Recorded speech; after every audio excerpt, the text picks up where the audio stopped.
السلام علیکم دوستو 26 جولائی 1943 کی دوپہر محمد علی جناح ممبئی میں ماؤنٹ پلیزنٹ روڈ پر اپنے گھر میں قائم آفس میں کام کر رہے تھے۔ ایک اجنبی شخص ان کے دفتر میں داخل ہوا اور ان کے سیکرٹری سید احمد سیاض یعقوب سے کہا کہ میں جناح سے ملنا چاہتا ہوں۔ سید یعقوب نے کہا کہ جناح کسی سے اس وقت تک نہیں ملتے جب تک اس نے پیشگی وقت نہ لے رکھا ہو۔ اگر تم ملاقات کا مقصد بتا دو تو میں تمہیں ملنے کے وقت اور تاریخ سے آگاہ کر دوں گا۔ اس اجنبی شخص نے اردو میں ایک کاغذ پر کچھ لکھنا شروع کیا۔ اتنے میں جناح کسی فائل کی تلاش میں سیکرٹری کے کمرے میں آئے تو اس شخص کو دیکھ کر انہوں نے سیکرٹری سے پوچھا، یہ کون ہے اور کیا چاہتی ہیں؟ سیکرٹری نے بتایا، یہ آپ سے ملنے کی خواہش مند ہیں۔ اس پر جناح نے اس شخص سے مخاطب ہو کر کہا، آپ جو کچھ کہنا چاہتے ہیں ایک کاغذ پر لکھ دیجئے، میں اسے دیکھ کر 1-2 دن میں ملاقات کا وقت دے دوں گا۔ ملاقاتی نے اسی وقت ملاقات پر زور دیا تو جناح نے کہا کہ میں بہت مصروف ہوں، اس لیے فوری طور پر ملاقات نہیں کر سکتا۔ وہ شخص یہ جواب سن کر بفر گیا۔ اس نے ایک زبردست مکہ جناح کے جبڑے پر مارا اور اپنی جیب سے کھلا ہوا چاقو نکال کر ان پر حملہ کر دیا۔ اس کا ارادہ تھا کہ جناح کو قتل کر دیا جائے۔ جناح نے جان بچانے کی فطری جذبے کے تحت اپنا بایاں ہاتھ اٹھایا اور حملہ آور کی کلائی پکڑ لی، جس کا نتیجہ یہ نکلا کہ حملے کا زور ٹوٹ گیا۔ حملہ آور جوان آدمی تھا، اس نے زور لگایا اور اپنے ہاتھ کو جھکا کر چاقو کی نوک کو جناح کی ٹھوڑی تک لے گیا۔ جناح زخمی ہو گئے۔ ظاہر ہے کہ حملہ آور ان کی گردن کو نشانہ بنانا چاہتا تھا، لیکن جناح کی گرفت کی وجہ سے گردن کے بجائے ٹھوڑی میں زخم لگ گیا۔ اتنی دیر میں جناح اور سید احمد سیاض یعقوب کی مدد کے لیے بنگلے کا پٹھان چوکیدار شاہ محمد بھی شور سن کر اندر آ گیا۔ جناح صاحب کا ڈرائیور عبدالغنی بھی اندر آ گیا۔ ان سب نے مل کر حملہ آور کو دبوچ لیا اور اس کا ہتھیار چھین لیا۔ اس کے بعد محمد علی جناح کو اوپر والی منزل لے جایا گیا جہاں فاطمہ جناح بھی موجود تھیں۔ عارضی مرہم پٹی کے بعد جناح خاندان کے معالج ڈاکٹر میسنا اور پولیس کو اطلاع دے دی گئی۔ تھوڑی دیر بعد گام دیوی پولیس اسٹیشن کے انگریز انسپکٹر ولیم جارج اپنے عملے کے ساتھ جناح کے بنگلے پر پہنچ گئے۔ انہوں نے جناح ہاؤس کے ملازمین کی تحویل میں موجود ملزم کو اپنی حراست میں لیا اور محمد علی جناح کا بیان خود ریکارڈ کیا۔ دوستو، جناح پر اس قاتلانہ حملے اور مقدمے کی روداد جناح کے بھانجے اکبر پیر بھائی نے اپنی کتاب جناح پر قاتلانہ حملے میں قلم بند کی تھی۔ پولیس کی تحقیقات سے معلوم ہوا کہ حملہ آور کا اصل نام محمد صادق تھا۔ وہ مجلس احرار اور اتحاد ملت جماعتوں کا رکن رہا تھا۔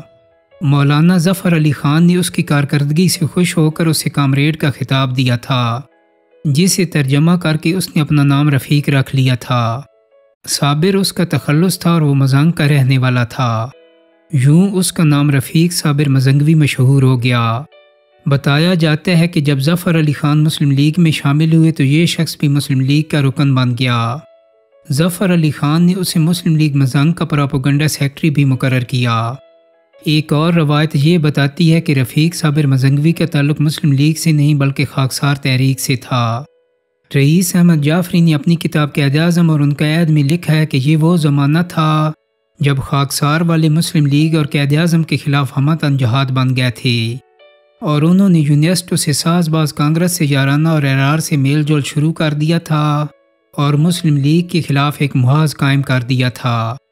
ہیکٹر بولیتھو نے اپنی کتاب جناح ممار پاکستان میں لکھا ہے کہ 1943 کی گرمیوں میں کچھ دن کے لیے جناح کے نماک میں خلل پڑ گیا۔ خاکسار جو ازل سے ان کے مخالف تھے اب دشمنی پر اتر آئے اور جون اور جولائی کے مہینے میں ان کے لیے اچھا خاصا خطرہ بن گئے۔ انہوں نے ملک کے مختلف حصوں سے جناح کو بے شمار خطوط لکھے جن میں ان پر الزام لگایا گیا کہ انگریزوں کے خلاف کانگریس کا ساتھ نہ دے کر انہوں نے قوم سے غداری کی ہے۔ ان کے پاس کبھی کبھی ایک دن میں 50 تار خطوط اور پوسٹ کارڈ آ جاتے جن میں ان پر لعنت بھیجی جاتی اور ان میں قتل کی دھمکی دی جاتی۔ ایسے میں 26 جولائی 1943 کا دن آتا ہے اور رفیق صابر مزنگوی جناح پر حملہ کر دیتا ہے۔ رفیق صابر مزنگوی 6 جولائی کو ممبئی آیا جہاں اس نے حاجی حبیب ٹرسٹ کے مسافر خانے میں قیام کیا۔ اس نے اپنے اصل قوائف چھپا لیا اور اپنا نام محمد صادق مولانا عمر دین بتایا۔ اس نے ممبئی آنے کا مقصد اپنے بھائی کی تلاش بتائی اور رجسٹر میں محمد صادق کے نام سے دستخط کیے۔ اس نے 13 جولائی تک مسافر خانے میں قیام کیا اور اس کے بعد انجمن خاکساران ممبئی کے دفتر منتقل ہو گیا۔ اس دفتر میں اس کی پہلی ملاقات خالد اختر افغانی سے ہوئی جو اس وقت خاکساروں کے نائب حاکم اعلیٰ تھے۔ خالد اختر افغانی نے بعد ازاں خاکسار تحریک سے علیحدگی اختیار کر لی اور وہ آل انڈیا مسلم لیگ میں شامل ہو گئے۔ انہیں جناح کے اولین سوانح نگار ہونے کا اعزاز بھی حاصل ہوا۔ ان کی کتاب حالات قائد-اعظم 1946 میں شائع ہوئی۔ رفیق صابر نے انہیں بتایا کہ وہ خاکسار ہیں اور علامہ عنایت اللہ مشرقی کا لٹریچر فروخت کرتے ہیں۔ ان کے پاس سرخ خاکسار بیج بھی موجود تھا، خاکی وردی بھی ان کے پاس تھی اور علامہ صاحب کا فوٹو بھی ہر وقت ان کے بٹوے میں موجود رہتا تھا۔ جناح اس زمانے میں کراچی اور بلوچستان کے دورے کے سلسلے میں ممبئی سے باہر تھے، اس لیے رفیق صابر کے پاس انتظار کے سوا اور کوئی چارہ نہ تھا۔ جناح 23 جولائی 1943 کو ممبئی واپس تشریف لائے۔ ریلوے اسٹیشن پر ان کا استقبال کرنے والے ہزاروں افراد میں رفیق صابر بھی موجود تھا۔ اگلے روز اس نے ایک سیاسی چال کے تحت قدرت اللہ کے نام سے مسلم لیگ کی رکنیت حاصل کر لی اور فارم کو اپنی جیب میں رکھ لیا۔ اسی دن اس نے ایک چاقو حاصل کیا اور اسماعیل دادا میاں کی دکان پر جا کر اپنے چاقو کی دھار تیز کروائی۔ 2 دن بعد وہ اپنے منصوبے کے تحت جناح کی قیامگاہ پہنچا اور پھر جو کچھ ہوا اس کا احوال آپ سن چکی ہیں۔ جناح پر قاتلانہ حملے کا ہندوستان بھر میں شدید رد عمل آیا۔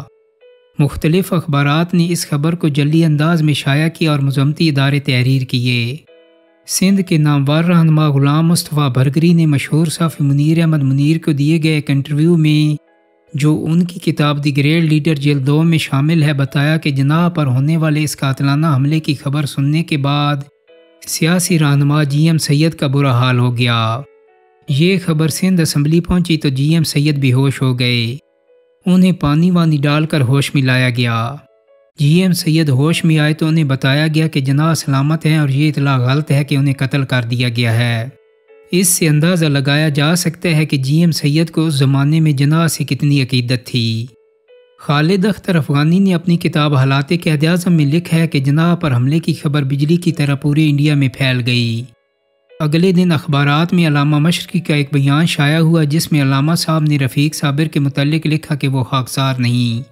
اگر ان میں سیاسی بصیرت ہوتی تو کہہ سکتے تھے کہ یہ ایک فرد کا قصور ہے اور فرد کا قصور جماعت کا قصور نہیں ہوا کرتا، مگر چور کی داڑھی میں تنکے والی مثال کے تحت علامہ صاحب بھڑک اٹھے اور فوراً کہہ دیا کہ وہ خاکسار نہیں۔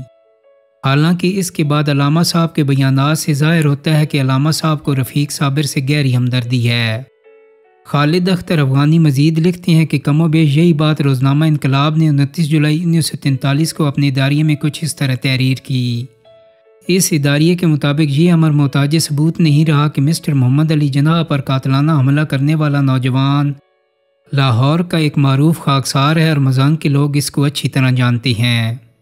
باقی امور تفتیش کے بعد کھلیں گے کہ وہ بطور خود ممبئی گیا تھا یا کسی کا بھیجا ہوا تھا۔ اس کی نیت ہی جناح کو قتل کر دینے کی تھی یا اس نے فوری اشتعال کے تحت ان پر حملہ کر دیا تھا، لیکن اس حقیقت سے کوئی شخص انکار نہیں کر سکتا کہ علامہ مشرقی نے مسلم لیگ کے ساتھ اچھے تعلقات قائم رکھنے کی ہرگز کوشش نہیں کی اور خاکساروں کو 1000 بار تار بھیجنے کی تلقین کر کے انہوں نے خاکسار حلقوں کے اندر مسٹر جناح کو غیر ہر دل عزیز بنانے میں کوئی کسر اٹھا نہ رکھی۔ اس اداریے میں انقلاب نے مزید لکھا کہ اس نوجوان نے جو حرکت کی وہ بہرحال کسی عقیدت مند کی حرکت تو نہیں ہو سکتی، دشمن ہی سے سرزد ہو سکتی ہے، اور اس خاکسار نے مسٹر جناح سے یہ بھی کہا تھا کہ ہم نے آپ کو 1000 تار بھیجے، آپ نے کچھ نہیں کیا، لہٰذا اب میں خود آیا ہوں تاکہ آپ سے زبانی جواب طلب کروں۔ قاتلانہ حملے میں محفوظ رہنے کے بعد جناح نے فوری طور پر ایک اخباری بیان جاری کیا جس میں انہوں نے کہا کہ اگرچہ یہ ایک سوچا سمجھا منصوبہ تھا لیکن اللہ کے فضل و کرم سے مجھے کوئی شدید زخم نہیں آیا۔ میں اس وقت زیادہ کہنا نہیں چاہتا ہوں لیکن مسلمانوں سے پرامن رہنے کی اپیل کرتا ہوں۔ ہمیں شکر ادا کرنا چاہیے کہ میں معجزانہ طور پر بچ گیا، لیکن مجھے شدید افسوس ہے کہ یہ بزدلانہ حملہ ایک مسلمان نے کیا تھا۔ 13 اگست 1943 کو آل انڈیا مسلم لیگ کے اعزازی سیکرٹری نواب زادہ لیاقت علی خان کی درخواست پر جناح کی زندگی بال بال بچ جانے پر ملک بھر میں یوم تشکر منائے جانے کا اہتمام کیا گیا۔ مسلم لیگ کی جانب سے نواب صدیق علی خان کی قیادت میں مسلم لیگ نیشنل گارڈ کے نام سے ایک رضاکار تنظیم قائم کی گئی اور محمد علی جناح کی حفاظت کی ذمہ داری اس تنظیم کے سپرد کر دی گئی۔ 8 ستمبر 1943 کو قاتلانہ حملے کے ملزم رفیق صابر مزنگوی پر قاتلانہ حملے کے الزام میں مقدمے کا آغاز ہوا۔ اس میں خود جناح نے بھی گواہی دی۔ اس مقدمے کے وکیل استغاثہ سوم جی تھے، جنہوں نے استغاثہ کے گواہان پیش کیے اور ملزم پر جرح کی۔ خود ملزم نے بھی جناح پر جرح کی اور ان سے غیر متعلقہ سوالات پوچھے۔ مثلاً انہوں نے مسلم لیگ کے سلسلے میں کتنا روپیہ وصول کیا اور اسے کس طریقے پر خرچ کیا، یا انہوں نے جو سوٹ پہن رکھا ہے وہ کتنے کا ہے۔ مقدمے کی کارروائی تقریباً 2 ہفتے جاری رہی۔ 4 نومبر 1943 کو عدالت کے سربراہ جسٹس بلیک ڈان نے جیوری کے ارکان کے اتفاق سے ملزم رفیق صابر کو محمد علی جناح پر قاتلانہ حملے کا مجرم ٹھہرایا اور 5 سال قید بامشقت کی سزا سنائی۔ دوستو، امید کرتا ہوں کہ میری آج کی ویڈیو آپ کو پسند آئی ہوگی۔ اگر ویڈیو اچھی لگی ہے تو اس کو لائک اور شیئر کر دیں۔ میرے چینل کو سبسکرائب کرنے کے ساتھ ساتھ بیل آئیکن کو بھی کلک کر دیں تاکہ آپ کو میری آنے والی مزید ویڈیوز کے نوٹیفیکیشن ملتے رہیں۔ بہت جلد ہی ایک نئی ویڈیو کے ساتھ ملاقات ہوگی۔ اپنا بہت سارا خیال رکھیے گا۔ اللہ حافظ۔